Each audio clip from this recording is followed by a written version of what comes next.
Israel was increasingly being called upon to play the role of a U.S. mercenary state for much of the world. In the 1960s, as these relationships began to crystallize, Israel helped the United States penetrate black Africa with a huge CIA subvention, which became public later. That meant that there were states in Africa where the United States really couldn't directly intervene very easily, couldn't get the American public to accept it and so on, but Israel could do it for us. And that led to a lot of effects.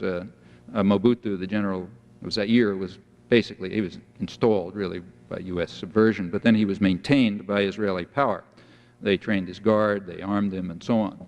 Idi Amin, who the United States and Britain originally backed in Uganda, was placed in power partially with Israeli support and maintained that way.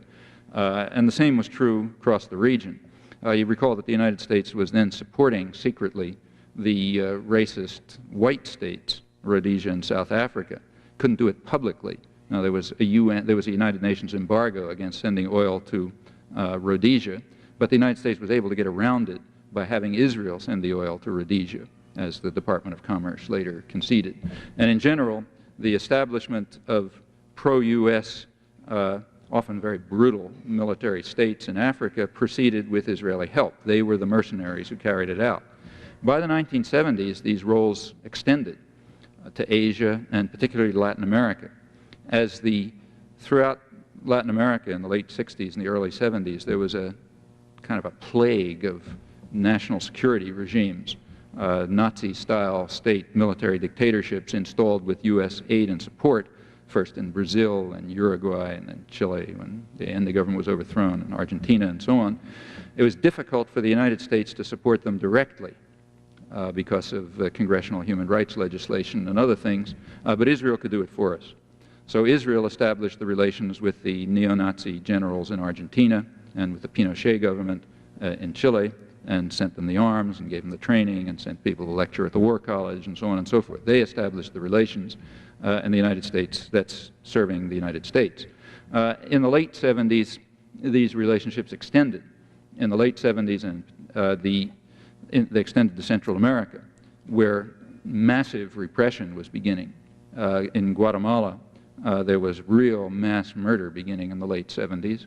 Again, the Carter administration couldn't openly support it because of congressional human rights legislation, but Israel was able to do it. They were able to provide the arms and the computer centers and the trainers and so on, along with other U.S. mercenary states like Taiwan, funding from Saudi Arabia and so on. Remember, the United States is a powerful state. It's a global power.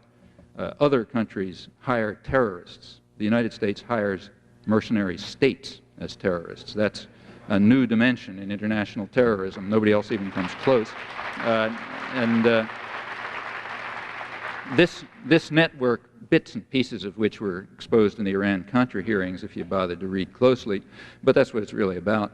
That was already developing in the 60s and especially in the 1970s, and Israel was only one of them. Taiwan's another. Saudi Arabia was the banker. And Japan supplied mercenaries. In fact, all of them are involved. It's a big, complicated international terrorist network. Israel was a major component.